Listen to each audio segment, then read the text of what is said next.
to you. You. Good morning. Good morning to you. Good morning. Good morning.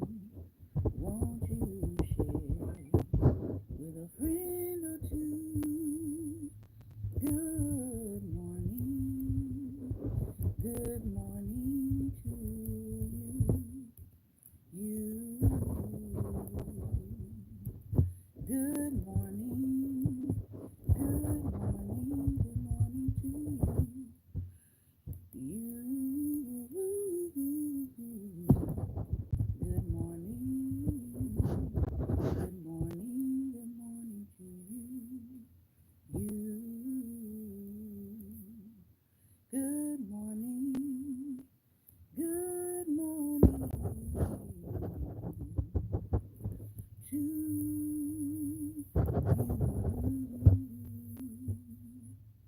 And many more. And many more. And many more. Good morning, good morning, good morning, and welcome, welcome, welcome to Daring Dialogues. I'm your host today, Shantae Charles. And good morning, Pastor Ben. We are going to do our talk back over here on Black Tabletop. So thank you for signing in over there. I am going to go ahead and I said I was going to leave my comments open for Facebook, so I am going to do that. And we are going to get started. So today we are finishing up our conversation about civil rights, desegregation, and what that could possibly mean for Black businesses. We're going to kind of finish up that conversation that we started yesterday, looking at the life of Clary Collins Harvey. We know that she was a activist. She participated in her group Women's Empowerment Unlimited, and they participated in providing assistance for the Freedom Riders. She was a businesswoman at the same time, and she was a generational business owner and landowner. And so we're looking back through this book here. It is called Free All Alone, the Robert Penn Warren Civil Rights Interviews, and we're actually getting some more insight into what she had to say in real time about segregation, desegregation, and what it was doing to Black businesses. After we finish this reading, we're going to get into a little bit of conversation about Shador Sanders and his process and draft day and some things that happened because I know that Pastor Ben wanted to get into it on yesterday, but I said we'll hold it for today. And as we have held it, we're seeing a little bit more information come out around that. I did a little bit of background research myself.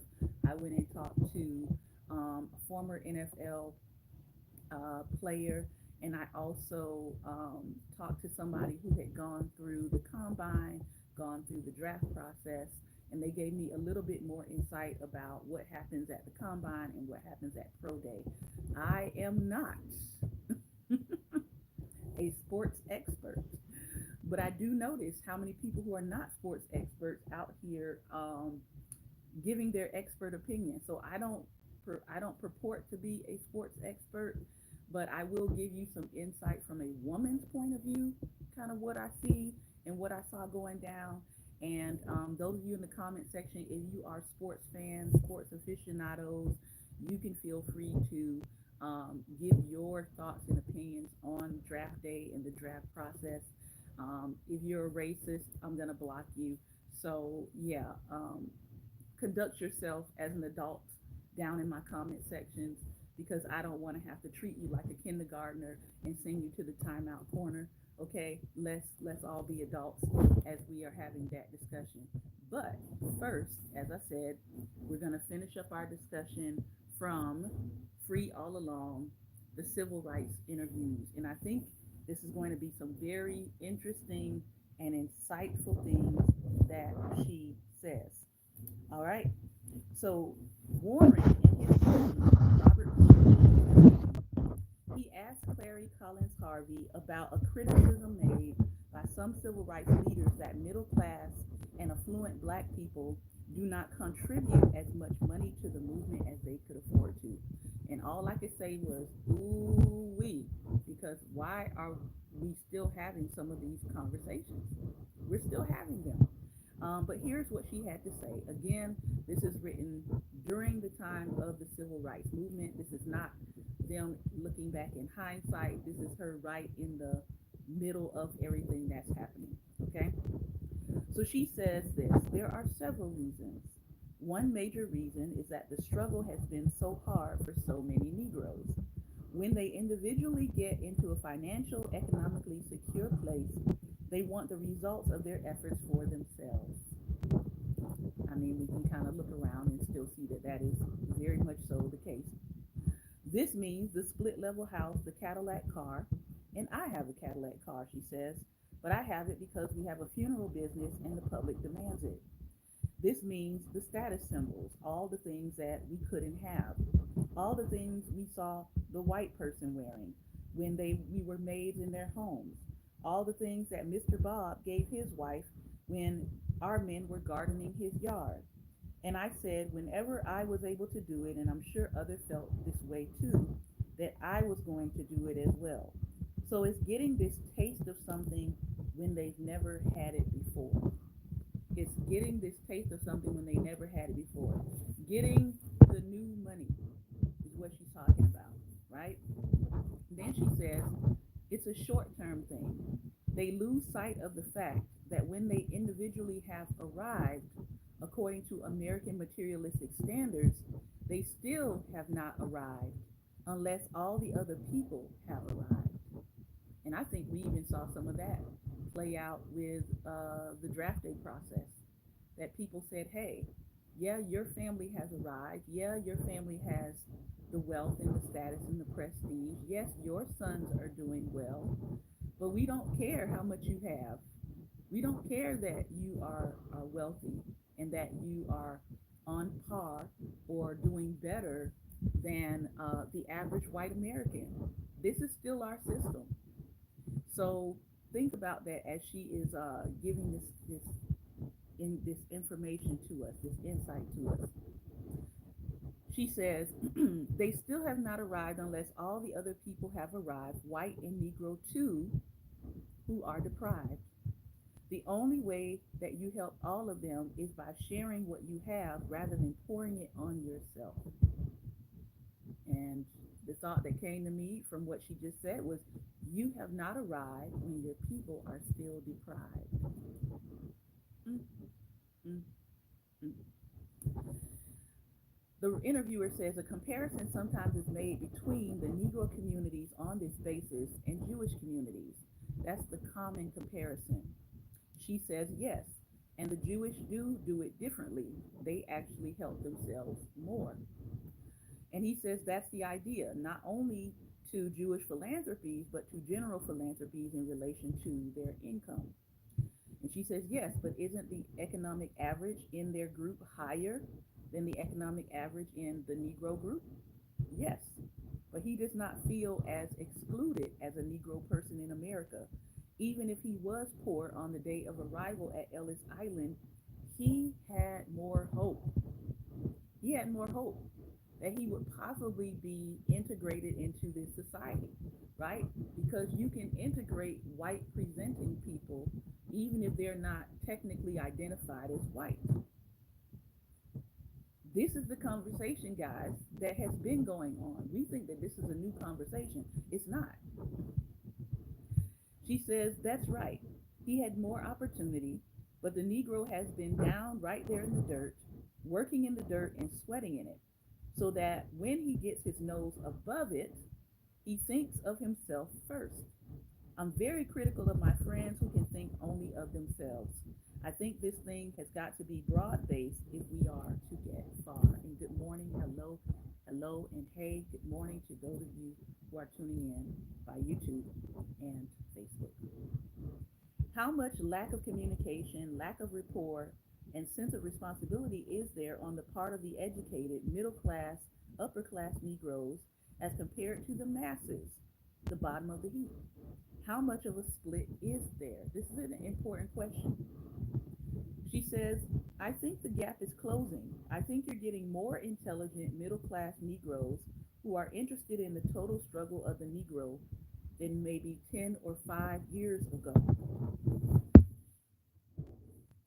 We are reading from Free All Along, the Robert Penn interviews, civil rights interviews, Robert Penn Warren. And we're reading his interview with Clary Collins Harvey. She says, I think your most courageous people, though, are the people who are down in the bottom of the heap in the Negro group. Because the hardest group to move are the teachers who have economic security. Well, guess what?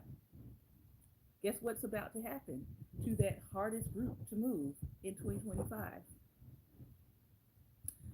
Guess what is happening in real time to the black federal workers who had lots of job security, right? What's happening?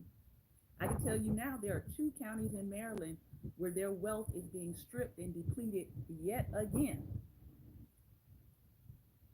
Because when we went through the economic downturn, I think it was around 2011, 2012, they were talking about how much wealth was siphoned out of Prince George's County, Maryland, because of that economic downturn. Now you have again, with the loss of federal jobs, you have two of the wealthiest counties in Maryland being stripped economically. People are calling it sort of an economic embargo, an economic lynching. When you think about how many people, how many black people in Maryland work for the federal government. So I applaud Governor Westmore for stepping up, right? Thank you, Mr. Beasley. I applaud him for stepping up to say we're not going to let our people that we know that make up a large portion of the federal government's workforce that live in Maryland, we're not going to let them fall to the side. And some people are 180 hot about that because they want to destroy Maryland. But I'm very thankful that he is in position to say, not on our watch. We're not going to let these people falter. We're not going to let them fail. We're going to make sure that we can help them to navigate their career so that they don't fall to the wayside. All right? So she says the hardest group to move are the teachers who have economic security. They go around. And she says in her organization, Woman Power Unlimited, we have a few that come and work, but they don't know whether they're going to have their jobs next year by being active in the movement. So again, even the people who have the economic wealth, you may not see them up front and center because they're trying to hold on to their jobs. Why? If they don't have the economics to support the movement, how is that going to help the movement move forward? And this is one of the things that I keep saying to people who keep demanding that black people be out front and center in some of these movements. We have an issue where black people who are upwardly mobile and who have the economics, they need to be financing and supporting movements. If they get taken out through their job, if they get let go from their job because they're as retaliation for participating in movements, how is that going to move the economic needle? Because you do need money to move, to operate a movement, by the way. So if everybody's broke, how is that going to help us? It's not. Okay, let's move on now that we understand that. She says, but they are at the point now where they don't care. They believe enough in what's happening to do it. It's not closing, the gap is not closing fast enough for me, but our hope is in our masses. Yes. The interviewer says, I'll read a quotation from author Roy Ottley in New World A Coming. Here's the quotation. Many Negroes look with alarm on a world where they must compete with whites and thus lose their unique situation or status. They prefer, as one Negro observer remarked, the overvaluation of their achievements and its position behind the walls of segregation. They prefer this to a democratic order that will result in economic and social devaluation for themselves at that same time. Nevertheless, this group, whatever its shortcomings, has provided a great economic and cultural progress and constitutes the leavening group in the general population. And she says, I would agree with that. At the time, there were people who did not want to desegregate because they felt like they had more value within the community itself and that they would lose value by the process of desegregation and integration. There were people who believed that. Can we look in hindsight and see some things that were lost? Can we look in hindsight and see some things culturally that were lost? We can. We can look in hindsight and see it. She says, I think the younger Negroes are more ready to compete across lines with anybody, anywhere. Has that also happened? Do we feel like we're more ready to compete in our society than ever before? I would say that we are. Why? Because most of us understand, I'm going to say 92% of us, at least, 92% of us understand that no one is giving you a free ride. No one is going to make the way easy for you. We've had at least 50 years to come to that conclusion. All right. But again, she's speaking in real time during the civil rights era. All right. So she says, I think the very fact that my friends' children are going to prep schools in the East indicates that they are preparing their children for a total society where they must compete anywhere. Raise your hand or put some hearts on the screen if you grew up in a household where your parents said, no one is going to give you anything. No one is going to give it to you. You have got to be the best of the best. You have got to be able to compete no matter where you go, no matter where you show up, no matter what school you get accepted to. You've got to be able to compete. And you got to do it at a high level. You got to want to achieve. Raise your hand or put some hearts on the screen if that was the sort of ethic that you grew up with in your house, that you could not come and bring your family something half-hearted, halfway done, unfinished. Raise your hand if mediocrity was not accepted in your household. And even if you weren't good at something, I know a lot of parents said, you might not get the A, but I need you to get as close to an A as possible. I need you to make sure that you've given it 100% of your effort, and I'll be satisfied.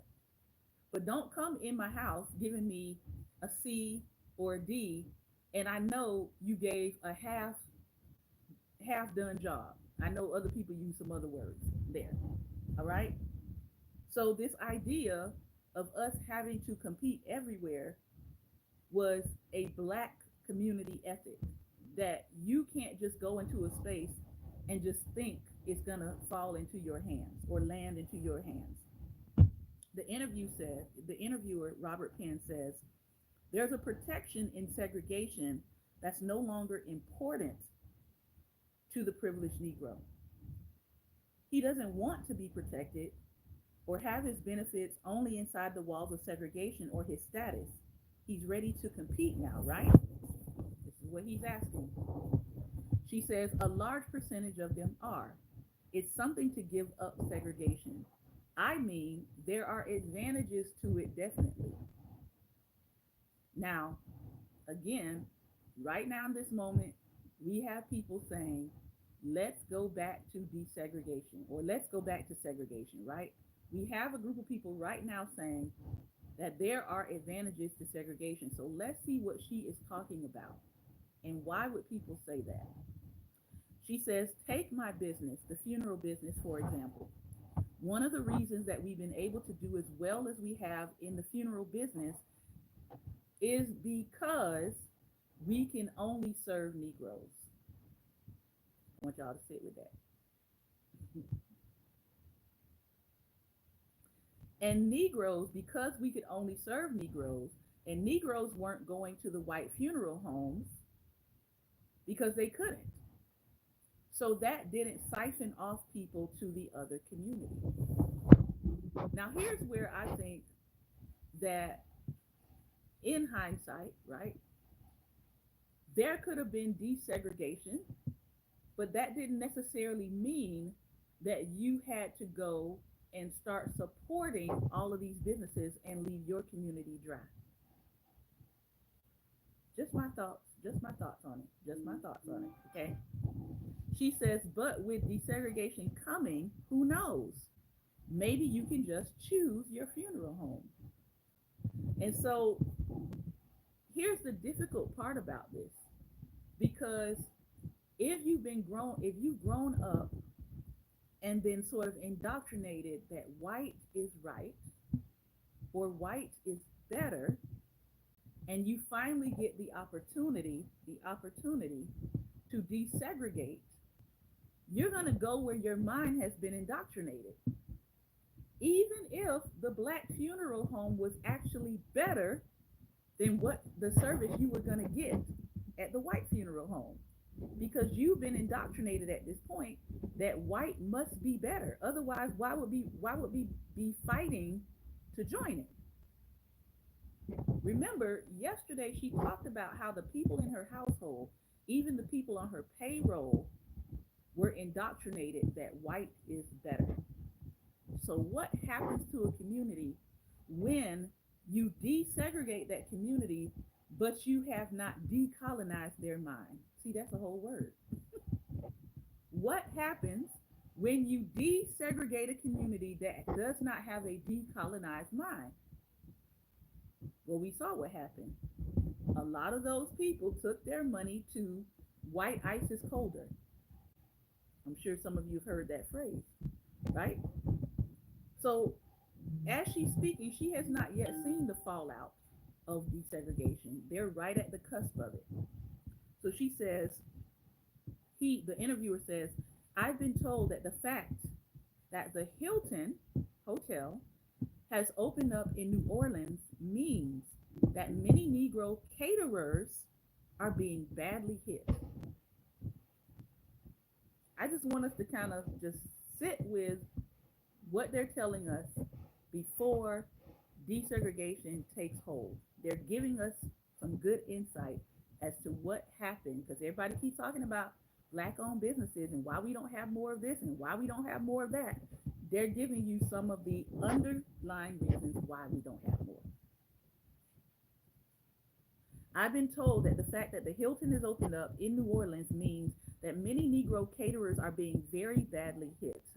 They have actually organized and made a protest to the Negro community for patronizing the non-segregated restaurant facilities. So you mean to tell me black people who were losing their business because black community was going to patronize the new hotel that opened up, they started protesting.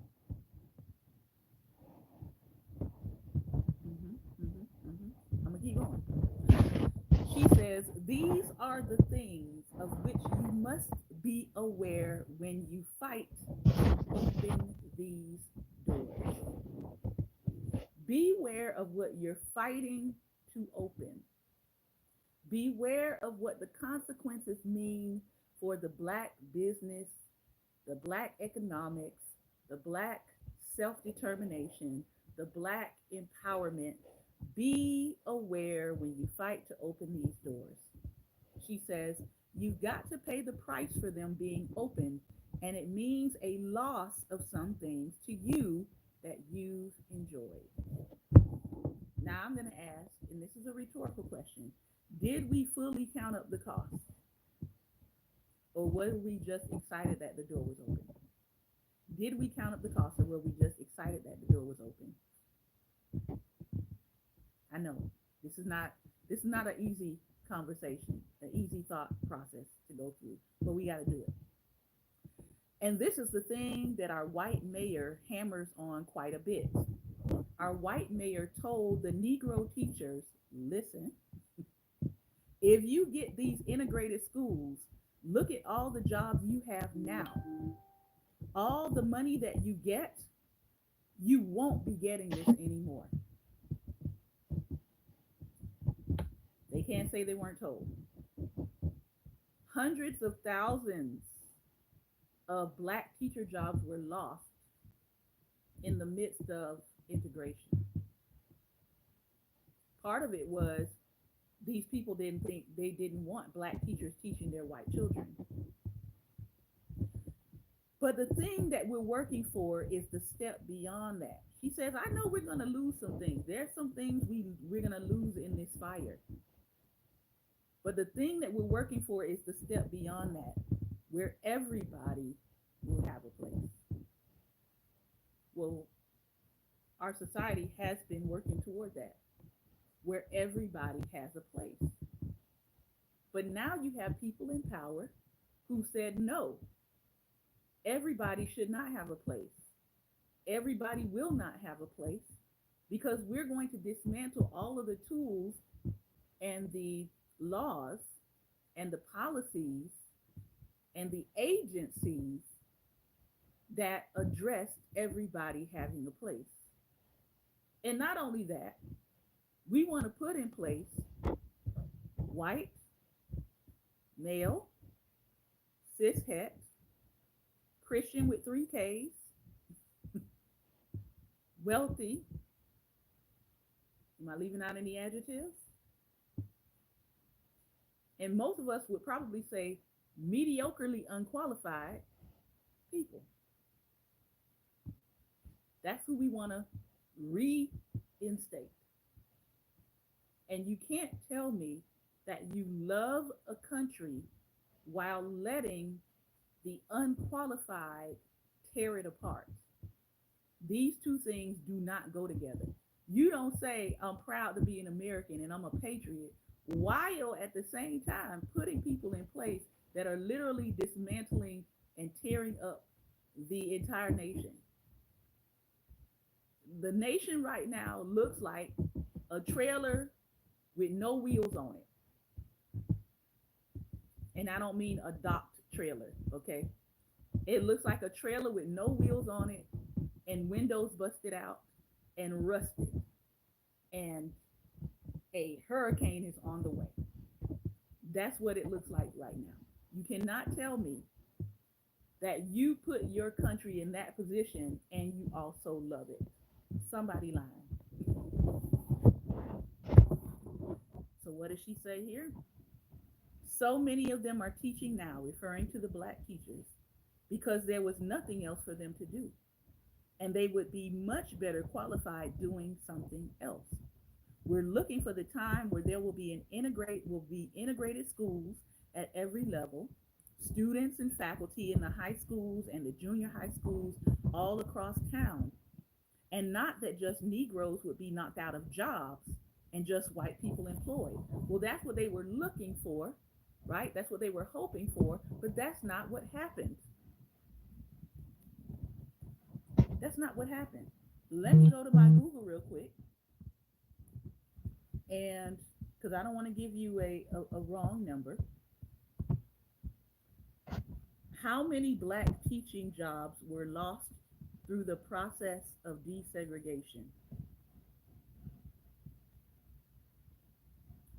Okay, in the wake of Brown versus Board Education, an estimated 38,000 black teachers lost their jobs in southern and border states. This number represents a significant displacement of black educators as segregated schools transitioned to integration, and some scholars argue it was a deliberate tactic of resistance to the desegregation process. Well, of course it was. As segregated schools closed and they were integrated, many black teachers were simply terminated, and their positions were filled by white teachers. That's what went down. She was sort of alluding to it at the time. She didn't know how it was going to turn out. But in hindsight, we can see what happened. They didn't want black teachers knocked out of their jobs as a result of this. They wanted a place for everybody. But these people retaliated and said, no, if you want integration, some of y'all are going to lose out. That's what happened. The interviewer says here, the president of the Negro Business Association in St. Louis a few years ago wrote an article in the St. Louis paper saying that to encourage integration would be the death of the Negro business. Was he right? What percentage of Negro businesses existed prior to desegregation?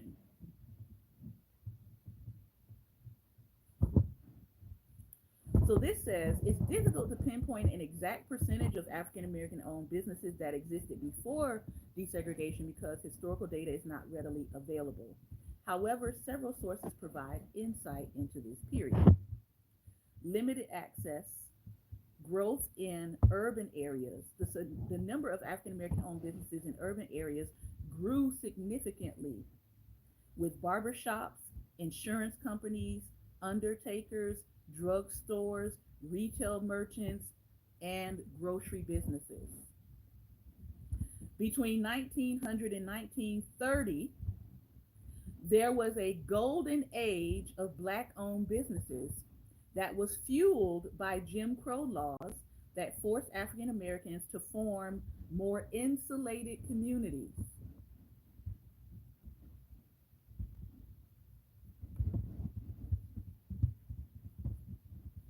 We're just talking in hindsight. What is the current percentage of black owned businesses in the United States?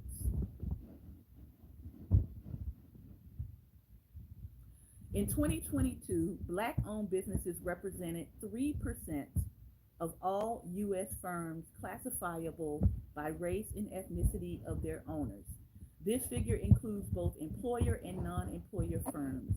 While this represents a significant number of businesses, it is a small fraction compared to the overall business landscape. In 2021, there were 161,000 black owned businesses in the US. We comprise 2.8% of all businesses. Now, you can't convince me that we only had 2% of all owned businesses in the United States prior. Okay? So he asked her, do you find this attitude around here that to encourage integration would be the death of the Negro business?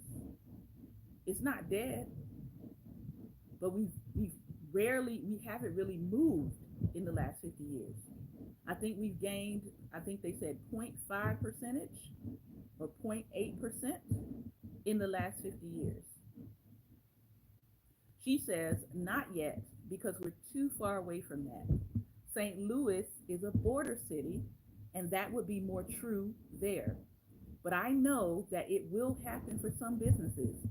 The thing I say to our staff here is this, and I think this is important in terms of how people look at their business if you are in business right now as a black business owner or you're planning on going into business.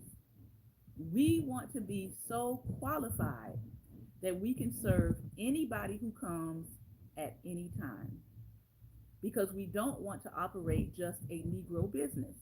We want to operate a business that will serve anybody that wants to come.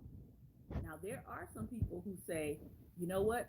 I only want to serve black people. My business is designed to serve black people. And then there are those who say, I'm a black owned business, but my product is available to anybody. I want people to see my product and know that its quality matches anything, anywhere around. No other place can you say, I'm going to go over there because it's better. I think those are two different mindsets, right?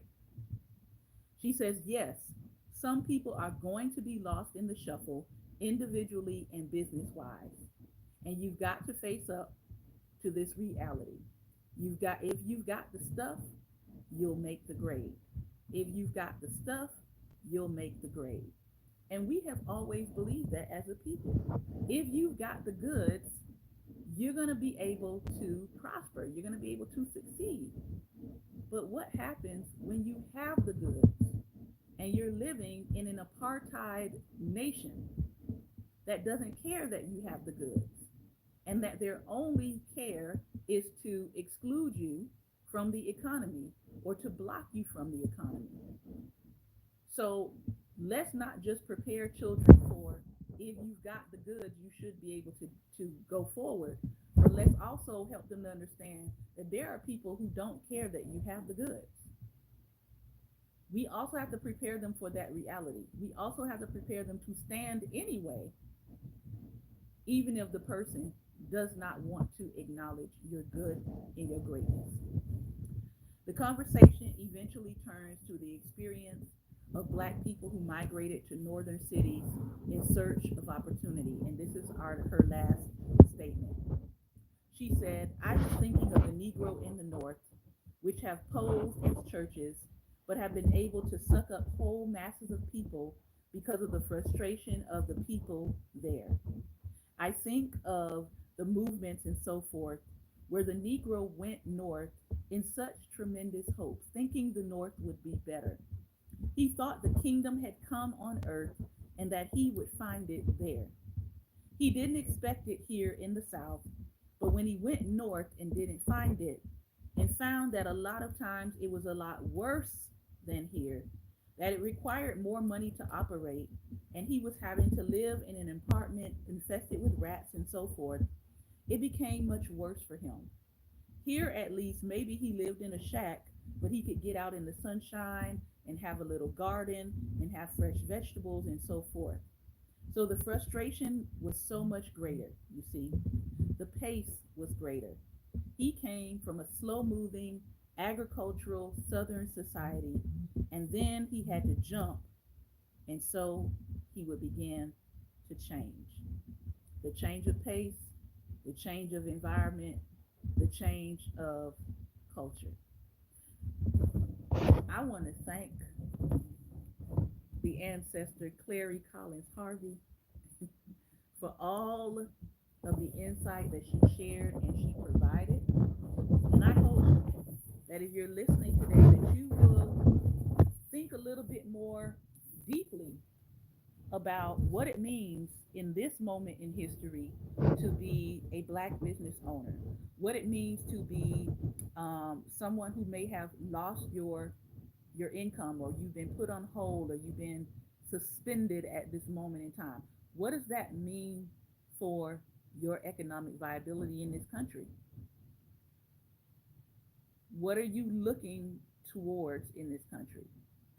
I know some people right now who have the means to move, who have a valid passport, and some of those people are saying, look, within the next year or so, I'm going to be finding myself abroad, and I'm going to try to wait out what's happening here in the United States.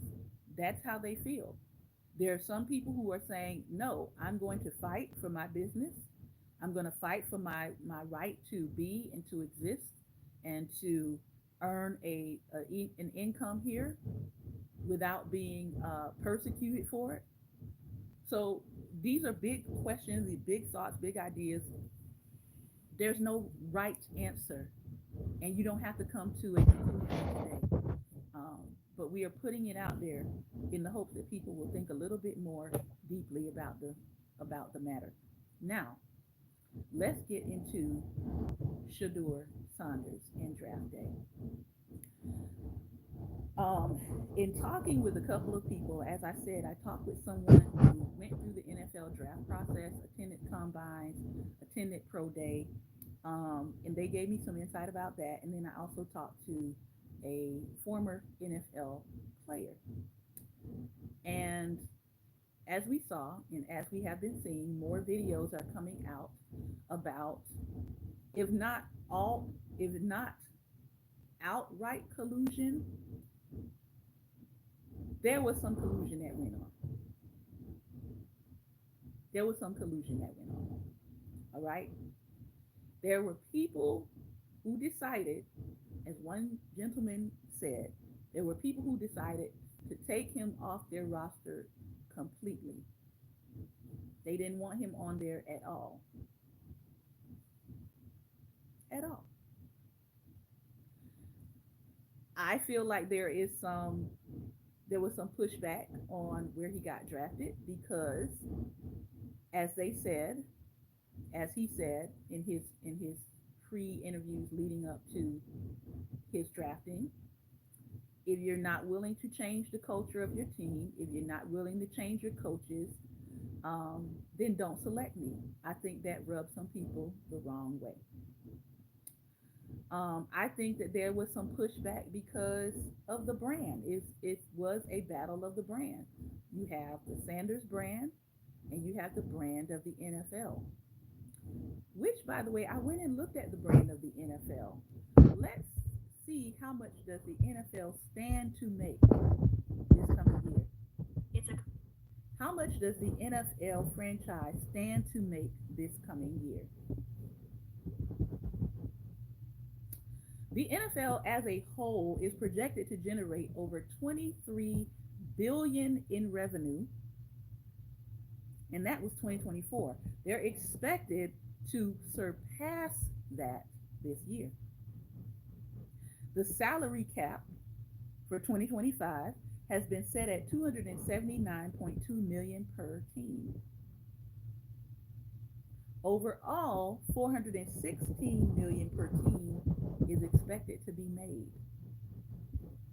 So this isn't about whether or not they have the money to bring in the right players. It's not about that. All right. I do believe it has to do with, can the Sanders brand fit within the NFL brand? Or is it going to overshadow the NFL brand? And even though there's a possibility for them to make a lot more money from him overshadowing the brand, if you know anything about the system of pseudo supremacy, sometimes they don't want your money. Sometimes it is about maintaining that pseudo supremacy over you. Sometimes it is also about blocking legacy building. Do they want another Manning type legacy being built through the NFL? Because if you said, per Deion Sanders, if you said you might want to go into the NFL and you might want to coach your son, now you're bringing in, am I blocking legacy building? I know people wanted to make this about his stats and his figures, but clearly, based on lots of pundits that I went and ran tape on and listened to and all that, because I did hours of just listening to people talk about these players and their stats and all that, he was a better quarterback than some of the ones that were selected before him. It was explained to me about the combine, the hello.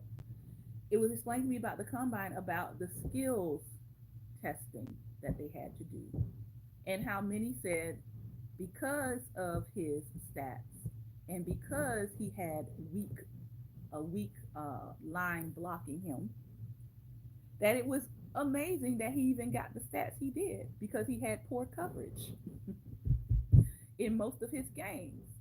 So imagine what his stats would be if he actually had proper coverage while playing. Good morning. So it wasn't about the stats. They said, well, he doesn't really have the physicality.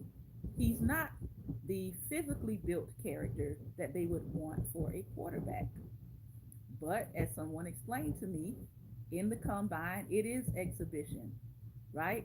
It is, can that, does that person have what they call the rocket arm? Can that person run fast? And as someone said to me, yes, you can have that physicality, yes, you can have that skills, but can you play? Because it doesn't do me any good if you can run fast and if you can throw fast, but you cannot synthesize that into player skills. It's the same thing as me saying, well, I can use a pencil and I can use a pen, but does that make me an author?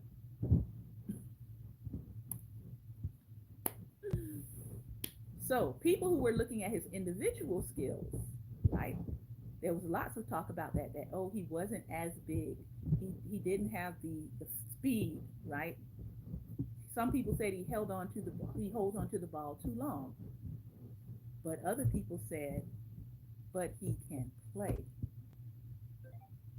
You can work on some of the other things. He may not ever be as fast. He may not ever be as swift with the throw, but he has the ingredients to make a good quarterback.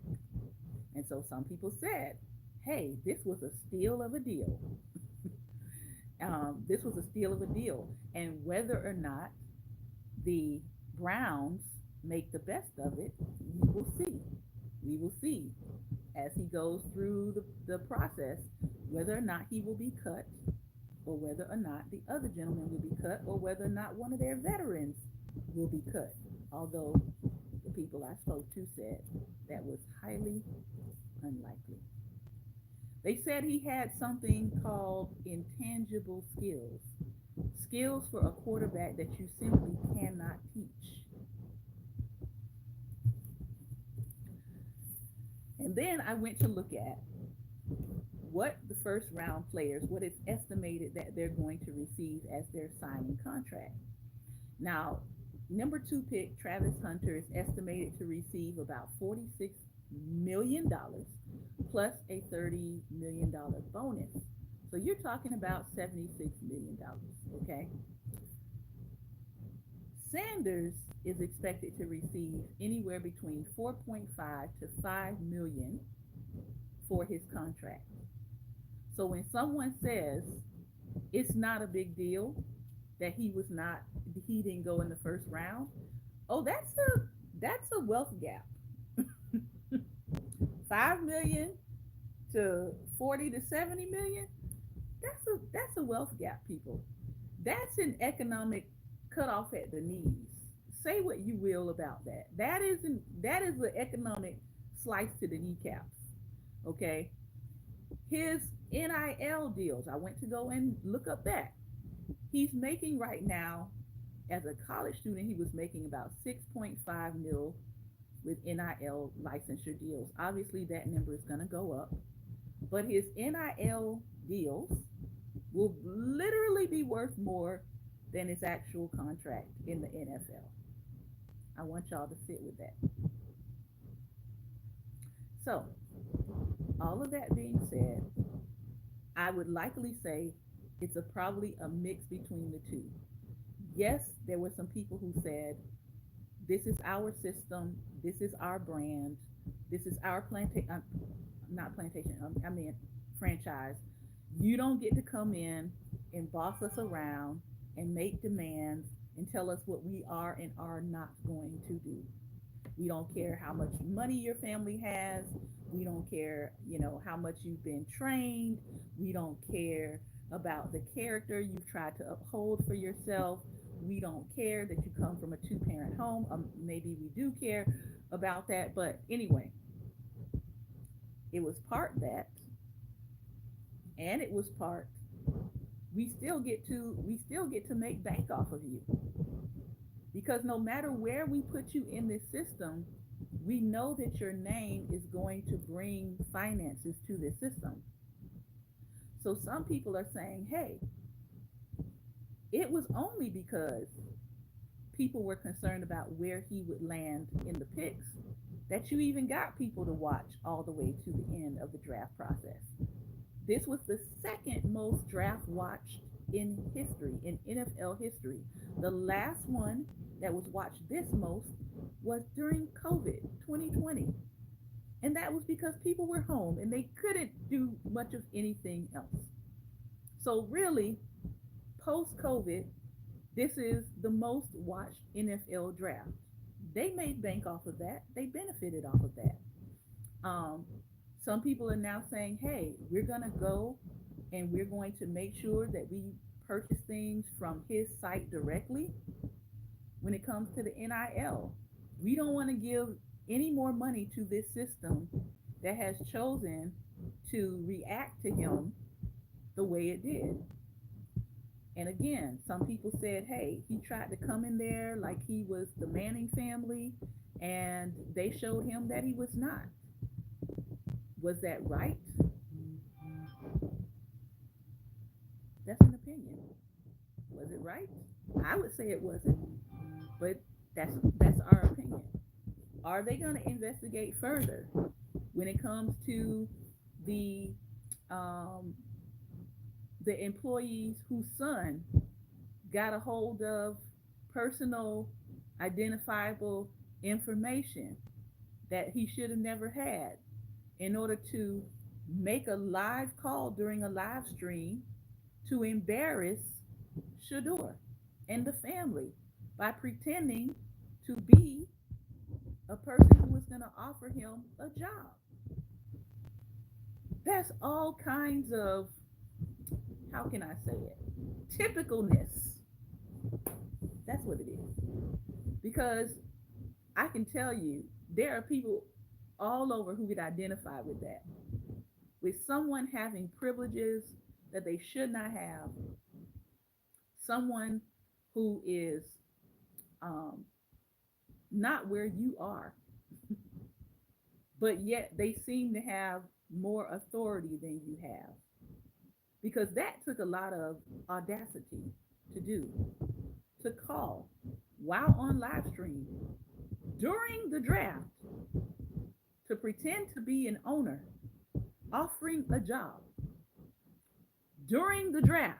Let me say that again. And then post it online. That's beyond audacity. That's beyond audacity. That's the master's children telling you, you will always be below me.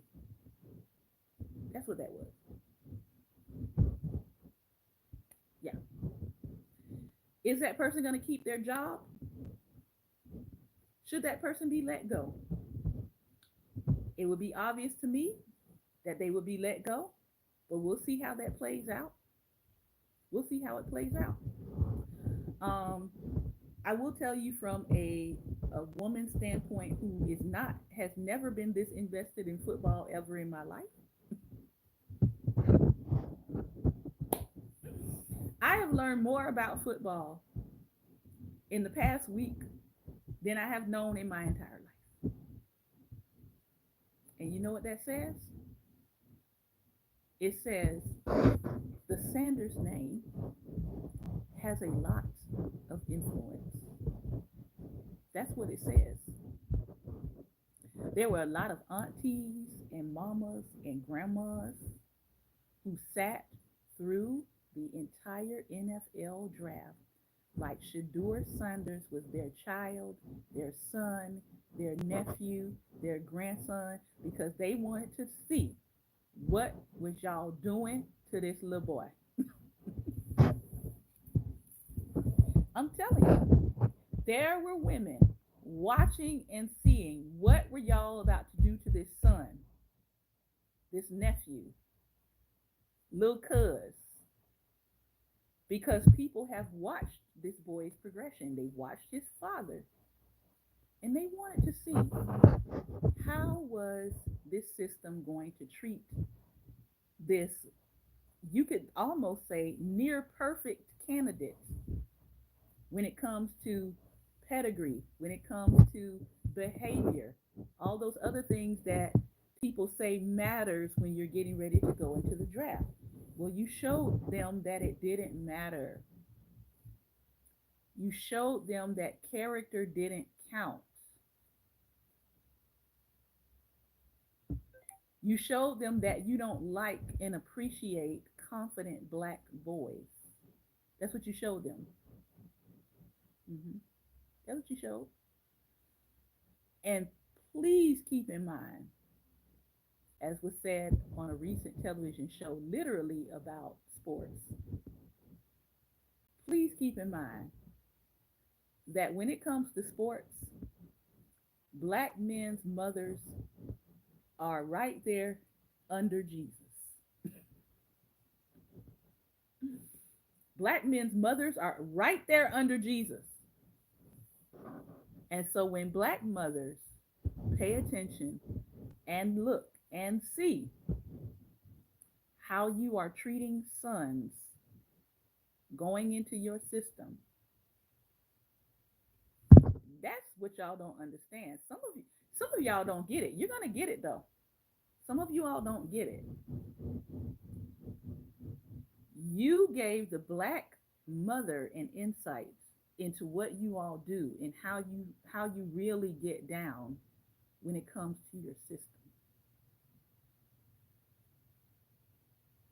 And she's gonna sit with that, and she's gonna marinate with it, and she's gonna turn it over and examine it.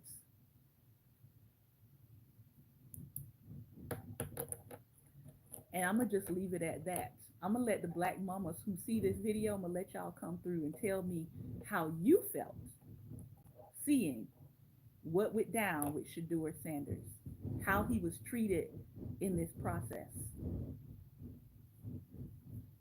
Yeah. So they might have been trying to humble Dion. They might have been. They might have been trying to say, your brand isn't as big as ours. But they gave everybody in the black community a little bit more insight into what really matters. And what you told the black community was it doesn't matter how good you are, it doesn't matter how on your P's and Q's you are. It doesn't matter if you got a 3.8, a 3.9, a 4.0, a 4.4. It doesn't matter if you stayed out of trouble. It doesn't matter if you came from a two-parent home, an intact home. It doesn't matter. Because when we get ready to prove a point, to take you out to the whipping pole and smack you in front of everybody, we'll do what we want. That was the impression that you left with a lot of people. And as Stephen A. Smith said, who I couldn't believe I was agreeing with twice in a week, he said people will never come to this process again believing you all that the process is really about what you say it is. You took away, you invalidated your own process by how you chose to treat this player. People got upset and said all of these other players were drafted and we didn't even focus on them, and our eyes were not even on them because they spent all this time talking about the Sanders family. Whose fault is that? Whose fault is that? They spent all that time talking about the Sanders family for ratings, while yet trying to act like the boy was not worth what he was worth, while still making money off talking about him. Let that sink in. Okay, I'm off my soapbox. Pastor Ben, I'm going to give you the floor um, to come and join me. Go ahead and click on the double person. If you're watching by YouTube, I'm going to be signing out. We'll be over here for the talk back on Black Table Talk Facebook page. You can join us here for the talk back. Thank you for your time. Thank you for your attention. Thank you for hitting the like, the share, and subscribe. Take care, be well, and most importantly, don't stop shining.